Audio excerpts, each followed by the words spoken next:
Hello guys, I welcome you all on Disha Publication e-learning platform. My name is Rudra Gautam and today we will discuss Space Technology Part 2. Part 1 में हमने discuss किया था कि क्यों space technology India के लिए बहुत important है, किस प्रकार से होलिस्टिक डेवलपमेंट के लिए स्पेस टेक्नोलॉजी एक बहुत इंपॉर्टेंट रोल प्ले कर रही है। एजुकेशन में, एडवांस टेक्नोलॉजीज में स्पेस टेक्नोलॉजी मदद कर रही है। साथ ही साथ हमने अदर टेक्नोलॉजीज के बारे में भी बात की थी। इसी प्रकार से किस प्रकार स्पेस टेक्नोलॉजी का जन्म हुआ भारत में किस प्रकार से इनकोस्पार की स्थापना हुई, तो हम लोग ब्रीफ हिस्ट्री को देखने वाले हैं। और जितने भी ऑल द डिफरेंट ऑर्गेनाइजेशंस जो कि इसरो के साथ साथ अदर ऑर्गेनाइजेशन को भी सपोर्टिंग ऑर्गेनाइजेशन के रूप में बनाया गया, जैसे space application centre, Satish Dhawan centre, national remote sensing centre, master control facility बनाई गई, साथ ही साथ स्पेस एप्लीकेशन सेंटर बनाया गया। तो ये सभी जो ऑर्गेनाइजेशन है वो क्या है, इनका काम क्या है, इन सभी के बारे में हम लोग डिस्कस करने वाले हैं आज। तो चलिए शुरुआत करते हैं। और यहां पर सबसे पहले जब स्पेस टेक्नोलॉजी की नींव रखी गई तो भारत में ये चर्चा स्टार्ट हो गई कि रशिया वह देश था जिसने सबसे पहली बार स्पेस में एनिमल्स को भेजा और फाइनली यूरी गागरिन को भेजा। तो 1957 में स्पुतनिक की मदद से पहला मानव स्पेस में जाता है। इंडिया इंस्पायर होता है।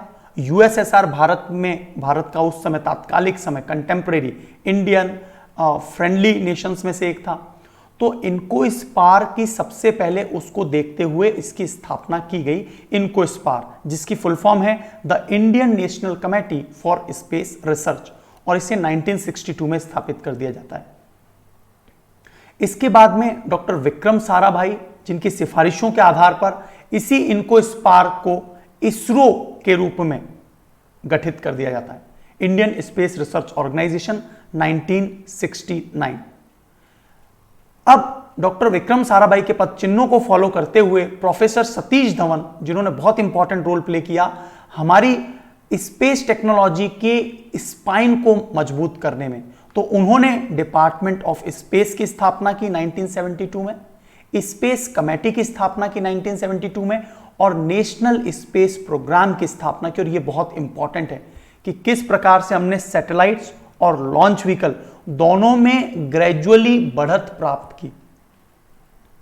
विक्रम साराभाई वो प्रणेता थे, डोयेन थे, फर्स्ट पर्सन थे जिन्होंने भारत में स्पेस टेक्नोलॉजी लाया। That is why he is known as the father of Indian space technology. राष्ट्रीय अंतरिक्ष कार्यक्रम लाया जाता है और इसका मेन उद्देश्य यह होता है कि हमारी जो अंतरिक्ष क्षमताएं हैं, द स्पेस कैपेबिलिटीज, उनको डेवलप किया जाए ताकि ओवरऑल देश का जो सोशल और इकोनॉमिक डेवलपमेंट कंटिन्यूअस हो सके। We should be self reliant in technology in every sense, और इसीलिए ये एक बेसिक रूडिमेंट कोर आधारभूत ढांचे के रूप में काम करता है भारत के ग्रोथ और डेवलपमेंट को लेकर। और तब प्रोफेसर सतीश धवन ने पूर्णतः चीजों में आत्मनिर्भर बनने के लिए यहां पर भारत को एक आधारभूत ढांचा प्रदान करने के लिए नेशनल स्पेस प्रोग्राम लाया गया। और यहां पर दो अलग अलग प्रकार के प्रोग्राम, एक तो है रॉकेट डेवलपमेंट और एक है सैटेलाइट डेवलपमेंट। रॉकेट्स की बात करें तो सबसे पहले सैटेलाइट लॉन्च व्हीकल आया, और सैटेलाइट की बात करें तो सबसे पहले आर्यभट्ट आया। आर्यभट्ट को हमने 1975 में ही स्पेस में छोड़ दिया था, जस्ट चेक करने के लिए कि क्या हम सैटेलाइट बना सकते हैं। और हमने देखा कि ये हमने यूएसएसआर की मदद से, तात्कालिक जो यूएसएसआर था जिसे अब हम रशिया कहते हैं, वो कजाकिस्तान के बैकानूर से हमने छोड़ा। वहीं सैटेलाइट लॉन्च व्हीकल, ये हमारा पहला लॉन्च व्हीकल था। हमने 1, 2, 3 बहुत सारे ट्रायल किए और फाइनली हमने सैटेलाइट लॉन्च व्हीकल सक्सेसफुली बना लिया। सैटेलाइट लॉन्च व्हीकल एक 4 स्टेज्ड लॉन्च व्हीकल है। मतलब ये मान लीजिए ये लॉन्च व्हीकल है, this one is the launch vehicle, तो इसमें 4 स्टेजेस हैं। हम लोग इन सभी स्टेजेस को डिटेल में नेक्स्ट लेक्चर में डिस्कस करने वाले। तो 1, 2, 3 एंड ये 4 स्टेज, ये जो टोपी वाला भाग है इसमें रहता है सैटेलाइट। इसी को जो डिसाइडेड ऑर्बिट है, कक्षा, वहां पर उस सैटेलाइट को छोड़ा जाता है और सब कुछ चीज सिंक्रोनाइज चलता है, टाइमिंग वगैरह का, कब कौन सा यूनिट, जैसे पहला यूनिट कट के गिर जाएगा ओशन में, सेकेंड यूनिट गिर जाएगा, तो इस सब का अपना एक टाइमिंग होता है। तो सैटेलाइट लॉन्च व्हीकल एक 4 स्टेज्ड रॉकेट लॉन्च व्हीकल था। उसके बाद हमने augmented satellite launch vehicle, augmented, 1987 में बनाया और यह भारत का पहला 5 स्टेज्ड लॉन्च व्हीकल था। इसके बाद में हमने जो इसरो का वर्क हॉर्स है, मैं केवल ब्रीफ में बात कर रहा हूं, इनकी डिटेल में बात हम लोग नेक्स्ट लेक्चर में बात करेंगे। तो पीएसएलवी जो है, पोलर सैटेलाइट लॉन्च व्हीकल, इसे इसरो का वर्क हॉर्स भी कहते हैं, वर्क हॉर्स। और ये इसलिए कहा जाता है क्योंकि सबसे ज्यादा अब तक के सैटेलाइट पीएसएलवी के द्वारा भेजे गए। पीएसएलवी दुनिया के सबसे सफलतम लॉन्च व्हीकल में से एक भी है। और इसके बाद बात आती है जीएसएलवी। तो पीएसएलवी एक 4 स्टेज्ड लॉन्च व्हीकल है, जिसमें सबसे पहला stage solid, second stage liquid, third stage solid, fourth stage liquid. तो ये भी 4 स्टेज्ड रॉकेट है। Is it clear? और जीएसएलवी की बात करें तो ये केवल 3 स्टेज्ड रॉकेट लॉन्चिंग व्हीकल है।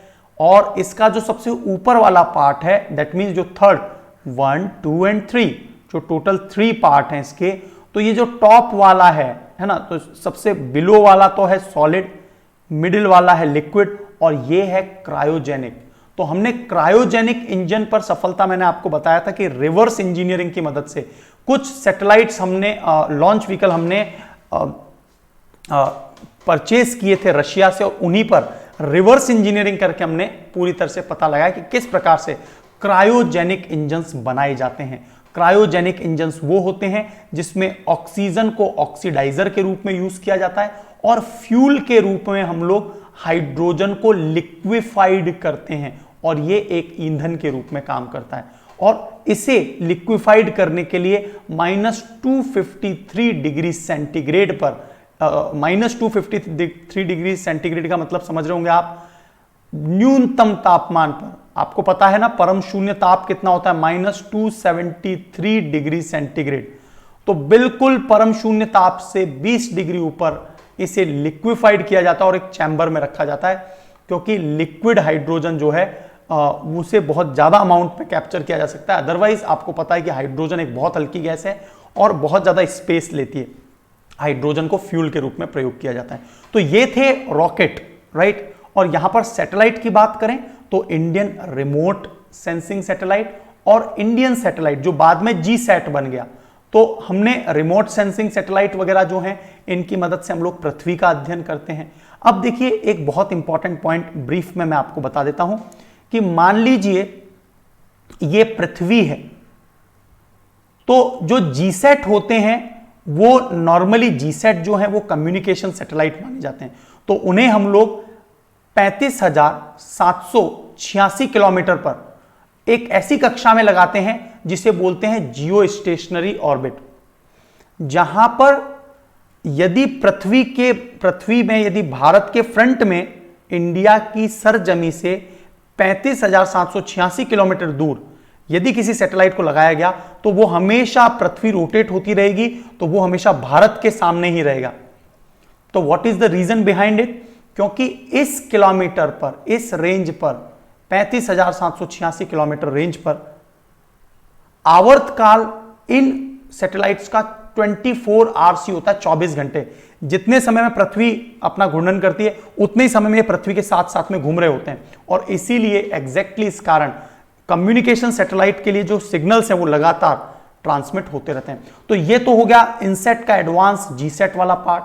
और इंडियन रिमोट सेंसिंग सैटेलाइट जो होती है ना, वो पृथ्वी के पोल टू पोल लगाई जाती है, क्योंकि ये पोल टू पोल और लो अर्थ ऑर्बिट में होती है। तो पृथ्वी पर भारत मान लीजिए इस लोकेशन पर है, तो इसकी पूरी जो सरजमी है उसको प्रॉपरली मैपिंग कर सके। और इसके लिए के band, Ka band, Ku band, X band, L band, इस प्रकार के अलग अलग सैटेलाइट्स होते हैं और वो अपनी तरंगदैर्घ्य वेवलेंथ से पृथ्वी के मैपिंग करते हैं, अलग अलग प्रकार की मैपिंग की जाती है और उसी से जो मैंने आपको बताया था कि आवास का मैनेजमेंट हो रहा है, राइट, फिशरी कहाँ है, फिश कहाँ पर है, मिनरल्स कहाँ मिलेंगे, तो उन सब का कैलकुलेशन प्रोजेक्शन तैयार किया जाता है। और जो भारत में जैसे मास्टर कंट्रोल फैसिलिटी है और अलग अलग प्रकार के जो सेंटर्स हैं उन पर डेटा पहुंचाया जाता है और वहां से ये डेटा प्रोसेस होके आउटपुट जनरेट होता है और उसी आउटपुट से हम लोग प्रोजेक्ट कर पाते हैं कि किस प्रकार का material, mineral, fishery etcetera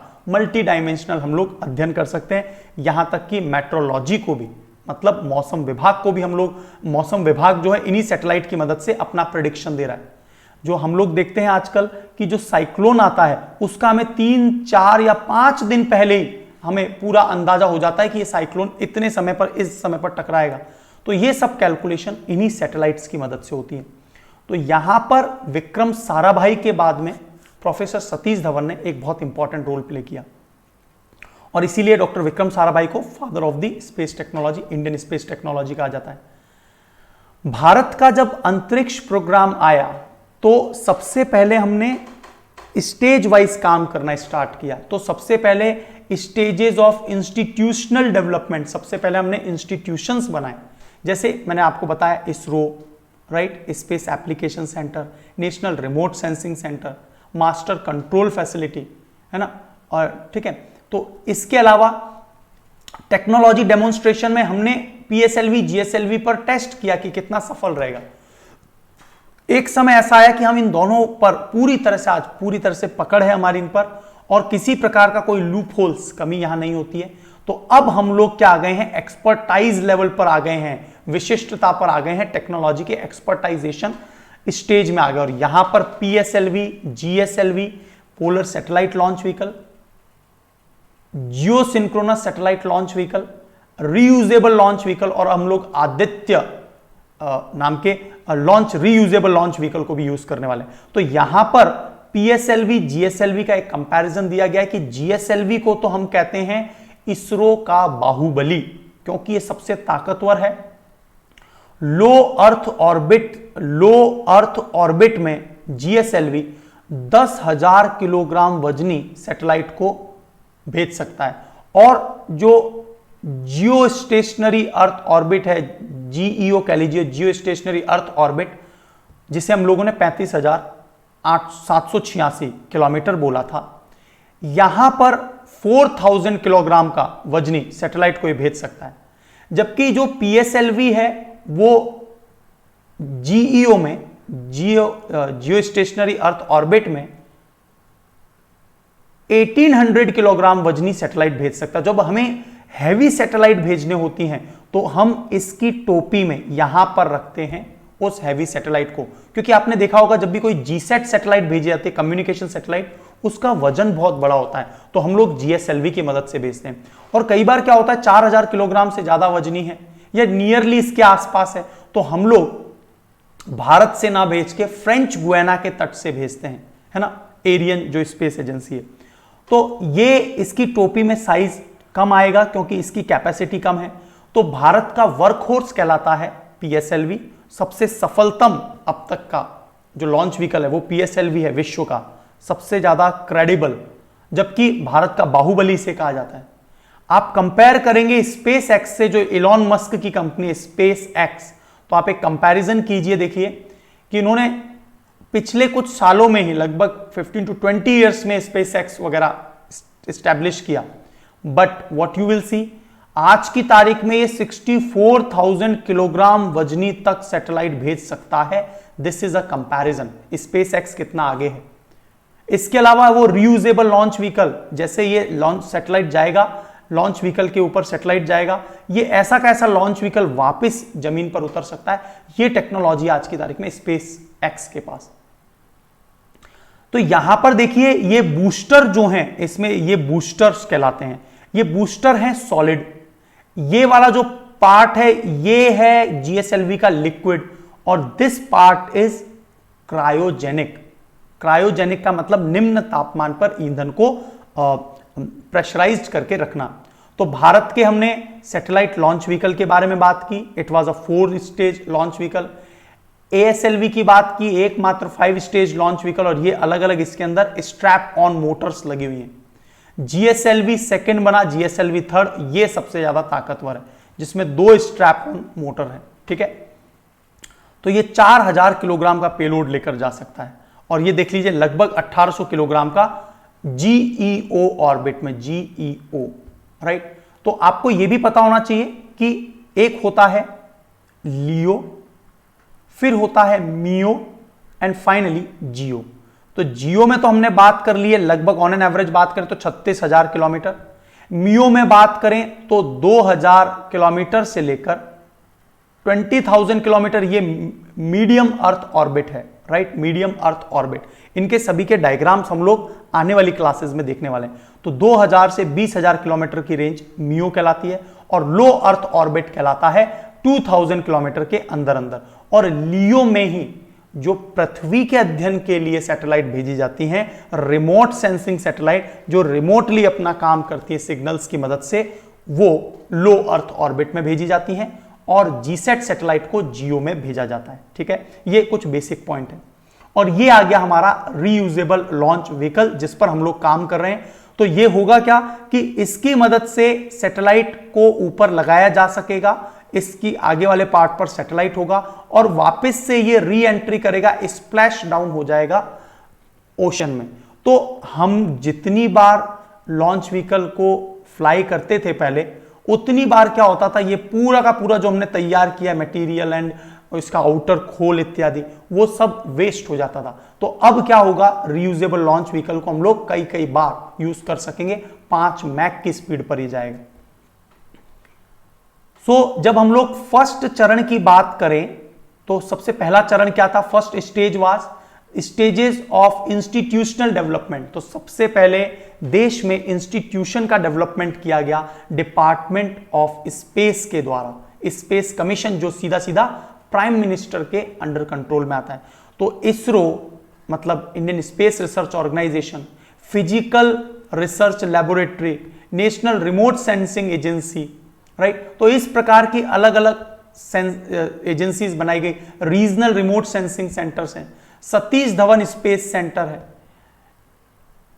Indian satellite centre, Vikram Sarabhai space centre, liquid propulsion facility, master control facility, और साथ ही साथ में स्पेस एप्लीकेशन सेंटर। तो इन सबको बनाया गया, अलग अलग इंस्टीट्यूशंस को बनाया गया ताकि सब एक दूसरे को सपोर्ट कर सके। क्योंकि देखिए एक यूनिट से काम नहीं होता, जिस प्रकार कोई भी कंपनी मल्टीपल यूनिट का इंटीग्रेशन के बाद, जिस प्रकार किसी कार मैन्युफैक्चरिंग में आप देखते हैं कि वो अलग अलग सब यूनिट से अपने कोर चीजें मंगवाती हैं, वायर किसी और से मंगवाती हैं, टायर किसी और से मंगवा रही हैं, ठीक है। तो इसी प्रकार से भारत ने इंस्टीट्यूशन डेवलप करना स्टार्ट किया। तो ये एक पूरा आपको जो डायग्राम है ऑर्गेनाइजेशनल स्ट्रक्चर, यहां पर पीएम जो है यहां पर हेड होते हैं, right. PM will be the head of this organisation, department of space, और इसरो, और उसके अंडर में ये सभी अलग अलग ऑर्गेनाइजेशन जिसके बारे में हम लोग बात कर रहे हैं। अब एक इंपॉर्टेंट पॉइंट आता है, आप देखते हैं कि हाल ही में भारत ने PSLV C-37 की मदद से, ये जो PSLV C-37 है, इसकी मदद से हमने एक साथ 104 सैटेलाइट्स को स्पेस में लॉन्च किया। तो ये जो 104 सैटेलाइट एक साथ स्पेस में लॉन्च की गई हैं, तो ये जो टेक्नोलॉजी है, ये PSLV को इसीलिए सबसे सफलतम एक लॉन्च व्हीकल माना जाता है। और अब 104 सैटेलाइट क्या ये भारत की थी? नहीं, दुनिया के अलग अलग देशों की थी। तो अलग अलग देश दुनिया के वो किससे संपर्क करेंगे? तो पहले जो ऑर्गेनाइजेशन थी वो थी अंतरिक्ष। तो अंतरिक्ष क्या करती थी? यह एक इसरो की, या हम यूं कह लें कि स्पेस के लिए, भारत के लिए ये एक वाणिज्यिक इकाई है, कमर्शियल यूनिट है। और यहां पर इस पर कुछ दाग लगे, कुछ ब्राइब वगैरह के चीजें सामने आई, राइट, कुछ घूसखोरी के केसेस आए। तो उसके बाद में यहां पर NSIL, new space India limited बनाया गया। और ये आज की तारीख में क्या कर रही है? दुनिया के अलग अलग देश जो अपनी सैटेलाइट को भारत की जमीन से भेजना चाहते हैं, PSLV की मदद से, GSLV की मदद से भेजना चाहते हैं, तो वो इनसे संपर्क करते हैं। This is what new space India limited, तो ये पॉइंट्स आपको जरूर याद रखने हैं, राइट। चलिए, तो भारत में सबसे इंपॉर्टेंट पॉइंट है, देख लीजिए, महेंद्रगिरी में लिक्विड प्रपल्शन टेस्ट फैसिलिटी है। तो एक एक को हम लोग लोकेट करेंगे अभी इन सभी को। तो सबसे पहली बात आ रही है इंडियन स्पेस रिसर्च ऑर्गेनाइजेशन 1969 में स्थापित होती है। ये सभी जितने भी अंतरिक्ष कार्यक्रम है, ऑल द प्रोग्राम, इनको रेगुलेट करने का और मेन बॉडी यही है। सो ये अपने आप में नेशनल इंपॉर्टेंस वाली बॉडी है और directly it is under control of prime minister. तो इसरो बेंगलुरु में है, तो आप ये देख लीजिए। तो यहां पर जो बेंगलुरु है, यहां पर देख लीजिए आप कौन कौन से ऑर्गेनाइजेशन है। स्पेस कमीशन डिपार्टमेंट, इसरो का हेडक्वार्टर यहां है, इसरो सैटेलाइट सेंटर यहां है, ठीक है, आईसैक जिसे हम कहते हैं, ISAC, जहां पर सैटेलाइट्स बनती हैं, वो भी कहां लोकेटेड है भाई, बेंगलुरु में। Liquid propulsion system centre, INSAT, ये सभी इंपॉर्टेंट जो सेंटर्स हैं ये यहां लोकेटेड है। इसके बाद में बात आती है विक्रम साराभाई स्पेस सेंटर, और ये थुम्बा में लोकेटेड है। ये मुख्यतः भारत में जो रॉकेट बनाने की ऑर्गेनाइजेशन है वो है विक्रम साराभाई स्पेस सेंटर। तो देख लीजिए VSSC, it is located in Thumba. तो देख लीजिए थुम्बा जो है तिरुवनंतपुरम में है, तो विक्रम साराभाई स्पेस सेंटर। साथ ही साथ में LPSC, liquid propulsion system centre, जहां पर लिक्विड और क्रायोजेनिक इंजन पर काम किया जाता है, वो यही है, लिक्विड प्रपल्शन सिस्टम सेंटर, ठीक है। और इसरो का जो इनर्शियल सिस्टम यूनिट है, इनर्शियल क्या होता है कि जो मूवमेंट के लिए जो इनर्शिया होता है उसको, क्योंकि सैटेलाइट को स्टेबल रखना है, इसलिए इनर्शियल सिस्टम यूनिट्स ये अपना काम करती हैं। तो ये होगा VSSC। इसके बाद में बात आती है जहां पर सैटेलाइट्स बनती हैं, मुख्य ऑर्गेनाइजेशन वो आईसैक है, इसरो सैटेलाइट सेंटर, राइट। और यहीं पर Indian remote sensing satellite, INSAT, GSAT, सरल इत्यादि सैटेलाइट्स को बनाया जाता है। सतीश धवन स्पेस सेंटर, ये श्रीहरिकोटा में है और इसको शार भी कहते हैं, Sriharikota high altitude range centre, it is located in Sriharikota. तो एग्जैक्टली यदि लोकेशन देखनी है तो इसकी लोकेशन है श्रीहरिकोटा, तमिलनाडु से ऊपर आता है, याद रखना आंध्र प्रदेश में आता है। आपके लिए मैं एक प्रश्न छोड़ जा रहा हूं कि जो श्रीहरिकोटा जो शहर है, ये कौन सी, इन विच लेक, किस झील में लोकेटेड है? कमेंट बॉक्स में आपको यह आंसर जरूर देना है। So do participate in comment box as well. तो इसका पर्पस क्या है? रॉकेट को भेजना, राइट, सॉरी, यहां पर Satish Dhawan space centre rocket को मुख्यतः लॉन्चिंग की एक बहुत इंपॉर्टेंट साइट है। आपसे एक टेक्निकल प्रश्न आपको इंटरव्यू में पूछा जा सकता है, एक बहुत ही इंपॉर्टेंट क्वेश्चन है कि क्यों हमेशा जो ईस्टर्न पार्ट होता है वहीं पर लॉन्च व्हीकल के जो लॉन्चिंग सेंटर होते हैं वो लोकेटेड होते हैं। एक और एग्जांपल बताता हूं मैं आपको। आपने दक्षिणी अमेरिका जरूर देखा होगा, कुछ इस प्रकार का है, राइट, दक्षिणी अमेरिका, साउथ अमेरिका। तो इस लोकेशन पर है वो फ्रेंच गुयाना, तो ये भी ईस्टर्न पर है।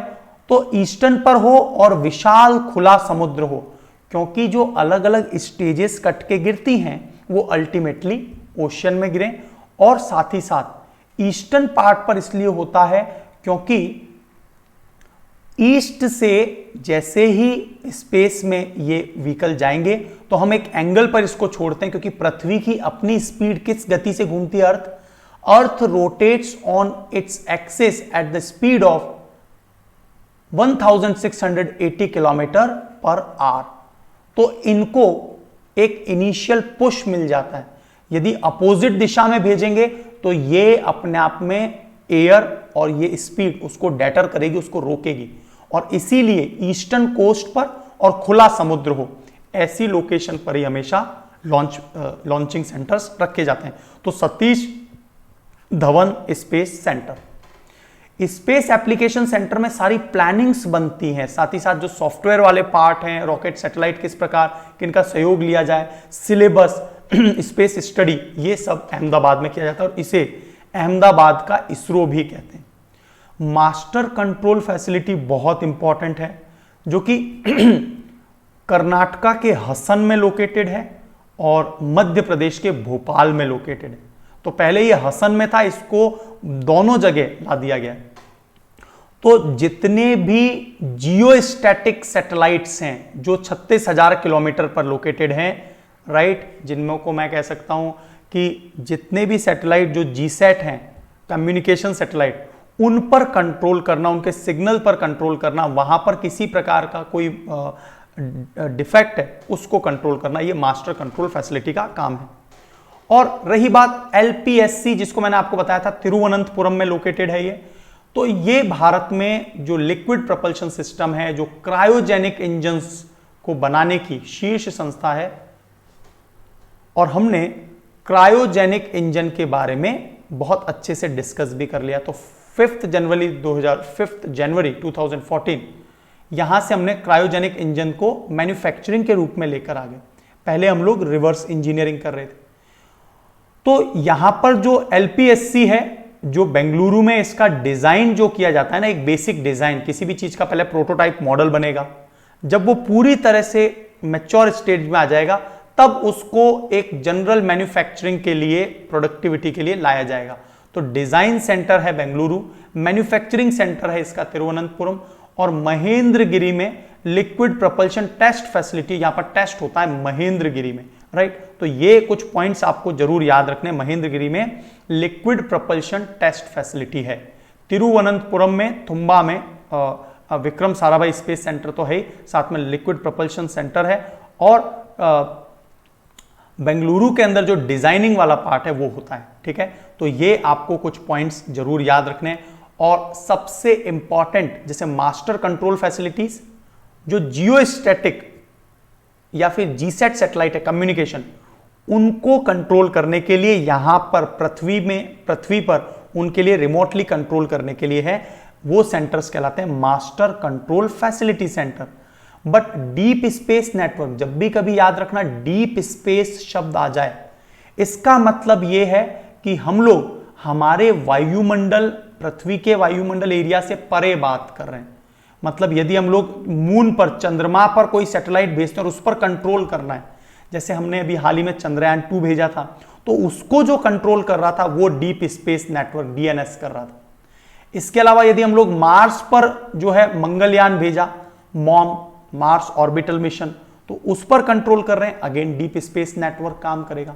It is located near Bengaluru, Byalalu, Karnataka में लोकेटेड है। ये हमने अमेरिका की मदद से, क्योंकि आने वाले सालों में अब आदित्य L1 मिशन है, आपने सुना होगा, सन के लिए हम लोग लेग्रांजे 1 पॉइंट पर। तो आपसे एक और प्रश्न है मेरा, व्हाट इज लेग्रांजे 1 पॉइंट? आप मुझे कमेंट बॉक्स में जरूर बताइए, ओपन है कमेंट बॉक्स, ठीक है। तो दूसरे ग्रहों पर जो भी ये मिशंस भेजे जाते हैं उसके लिए होता है डीप स्पेस नेटवर्क। तो स्पेस प्रोब क्या होते हैं? पता लगाते हैं वहां के वायुमंडल के बारे में, वहां की धरातली संरचना के बारे में। प्रोब का मतलब होता है पता लगाना, राइट, स्पेसक्राफ्ट। तो ये चंद्रयान, मॉम इत्यादि, ठीक है। तो सैटेलाइट पर मास्टर कंट्रोल फैसिलिटी, सैटेलाइट जो है जीसैट सैटेलाइट पर MCF, और स्पेस प्रोब पर डीप स्पेस नेटवर्क ये कंट्रोल रखता है। और इसके बाद आता है एक बहुत इंपॉर्टेंट ऑर्गेनाइजेशन जो प्लाज्मा रिसर्च पे काम करता है। You must have known that a plasma is the 4th material, मतलब लिक्विड, सॉलिड, गैस, और जो प्लाज्मा है इसे पदार्थ की, मैटर की चतुर्थ अवस्था कहते हैं। तो प्लाज्मा पर जो रिसर्च चलता है वो फिजिकल रिसर्च लेबोरेटरी द्वारा किया जाता है। तारों का अध्ययन करने में, क्योंकि प्लाज्मा सबसे ज्यादा है इस पूरे यूनिवर्स में, प्लाज्मा जो है ना वो सबसे ज्यादा है एज ए मैटर, पदार्थ, द्रव्य के रूप में। और आपको यह भी पता होगा, आप में से कौन मुझे बताएगा what is the 5th stage of matter? क्या आपको पता है 5th स्टेज ऑफ मैटर क्या होती है? आजकल एक और नया कॉन्सेप्ट आया है, टाइम फ्रेम। तो ये क्या है? It is also related to that. 5th stage बता दीजिए क्या होती है? Can you give me the answer in the comment box? तो यहां पर 5th यदि आप लोगों ने दे दिया है तो मैं बता दूं, बोस आइंस्टीन कंडेंसेट, उनकी प्रॉपर्टीज क्या है, प्लाज्मा की क्या प्रॉपर्टीज है? क्या आप में से कोई मुझे यह बता पाएगा कि प्लाज्मा कभी आपने रियल लाइफ में देखा है? क्या प्लाज्मा को आपने महसूस किया है? तो इसका बेस्ट एग्जांपल है, जब भी हम लोग प्लग को सॉकेट में लगाते हैं और प्लग ऑन होता है तो जो चिंगारी बाहर निकल रही है, तो वो जो चिंगारी है वो एक प्रकार की प्लाज्मा, और इसी प्रकार के प्लाज्मा के जो मैटर हैं वो आयन, हल्की आयनाइज्ड गैसेज जो होती है, light ionised gases, these are plasma, जो सन से लगातार निकल रही है। तो आदित्य L1 मिशन, ये सभी के लिए हम लोग फिजिकल रिसर्च लेबोरेटरी है, अहमदाबाद में है। और नेशनल रिमोट सेंसिंग सैटेलाइट क्या करता है, जितनी भी रिमोट सेंसिंग सैटेलाइट्स हैं जो पृथ्वी का अध्ययन कर रही हैं, रिसोर्स सेट, इसके अलावा कार्टोसैट, इन सभी पर जो कंट्रोल, जो लगातार बहुत तेजी से घूम रही हैं, राइट, जो लगभग 27,000 30,000 किलोमीटर प्रति घंटे की स्पीड से चल रही हैं, उन पर नजर रखने का काम NRSA, national remote sensing agency के पास है। और पूरी दुनिया के बहुत सारे सैटेलाइट्स पर जो है ये डेटा रखता है और दुनिया के देशों से शेयर करता है। तो इंडियन रिमोट सेंसिंग सैटेलाइट का काम मेनली निगरानी रखना है। तो आपको 3 पॉइंट क्लियर हो गए होंगे। DNS का काम क्या है, DSN, deep space network, sorry, deep space network का काम क्या है, मास्टर कंट्रोल फैसिलिटी का काम क्या है, और नेशनल रिमोट सेंसिंग एजेंसी का काम क्या है। और इस प्रकार की बहुत सारी रीजनल रिमोट सेंसिंग एजेंसीज भी हैं, क्योंकि बहुत ज्यादा डेटा है, उनको प्रोजेक्ट करना होता है। तो अलग अलग जगह पर आप देखेंगे रीजनल, देखिए देहरादून में रीजनल रिमोट सेंसिंग है, खड़गपुर में रीजनल रिमोट सेंसिंग है, हैदराबाद में main national remote sensing centre यहां है। Is it clear? नागपुर में देख लीजिए central remote regional remote sensing centre है। तो इस प्रकार से पूरी की पूरे देश में अलग अलग लोकेशन पर ये लोकेट किए गए। एक प्रश्न और आ सकता है जो मैं आपको यहां पर बताना चाहता हूं कि national north east space application centre, अभी ये बहुत ज्यादा चर्चा में था। Do you know why it was in news? अभी जो मिजोरम और असम का जो ये विवाद चल रहा है, बॉर्डर इश्यू जो चल रहा है, उस पर नजर रखने के लिए north east space application centre, जिसका जो कि लोकेटेड है शिलोंग में, तो इसकी मदद से उन पर नजर रखी जा रही है। तो ये सारे काम, तो अलग अलग सैटेलाइट सेंटर्स ये सब काम करते रहते हैं। ठीक है, what is the remote sensing? तब जो देखिए हम लोग जितने भी कह सकते हैं कि GPS वगैरह जो है, किसी प्रकार का एनालिसिस है, इमेजिनरी है, सॉफ्टवेयर, कैरियर प्लानिंग, और इसके अलावा मिनरल्स इत्यादि, उन सब पर जो नजर रखने का काम है वो रिमोट सेंसिंग सैटेलाइट का है। इनका डेटा किसके पास आता है? रीजनल रिमोट सेंसिंग सेंटर्स के पास, और mainly national remote sensing centre के पास, या फिर एजेंसी भी कह लीजिए, सी की जगह ए भी लिखा होता है। तो ये क्या करते हैं, इन डेटा को प्रोजेक्ट करते हैं और फिर प्रेडिक्शन, कैलकुलेशन इत्यादि किया जाता है। मेट्रोलॉजी में भी ये मदद करते हैं, अध्ययन में, राइट, ठीक है। और इसके बाद हम लोग बात करेंगे कि डेडिकेटेड भारत में national natural resource management system भी है, ये कि बेंगलुरु में लोकेटेड है, जो अलग अलग प्रकार की जो आपदाओं पर नजर रखता है।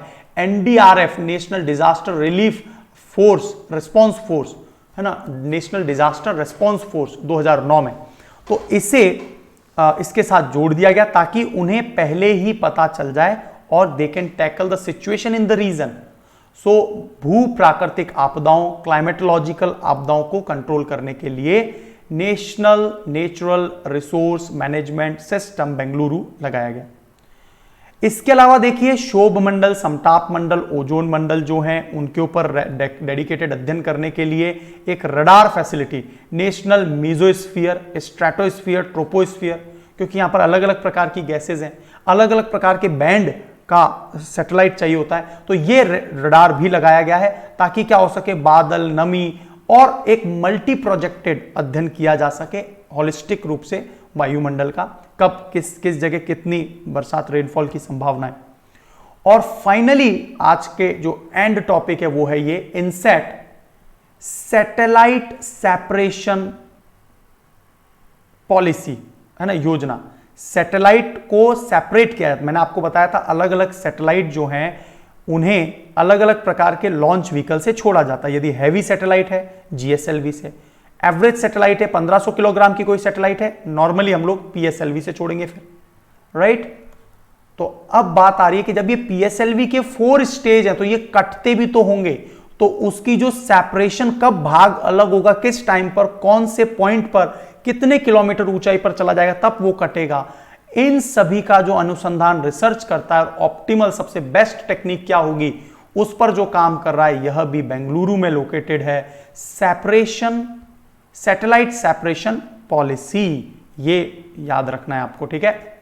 आई थिंक जितनी भी ऑर्गेनाइजेशंस हैं, ब्रीफ हिस्ट्री आपको एकदम क्लियर हो गई होंगी।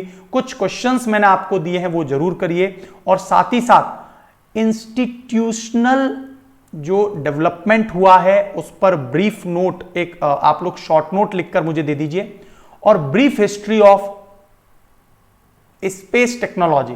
तो 2 प्रश्न आपको मैं दे रहा हूं जो कि आपको आंसर के तौर पे लिख के देना है कमेंट बॉक्स में। First one is brief history of space development in India, right, और सेकंड है institutional development stages and different organisations जो कि डेवलप की गई, उन पर शॉर्ट नोट लिख दीजिए। तो जो जितनी भी ऑर्गेनाइजेशंस हैं इन पर जरूर आप पॉइंट्स लिख दीजिए शॉर्ट नोट, ताकि आपको आंसर राइटिंग में भी मदद मिले। तो आई थिंक ये सारी बातें एकदम क्लियर हो गई होंगी। We will meet in the part 3 of space technology. So till then, take care, God bless you all guys, thank you so much.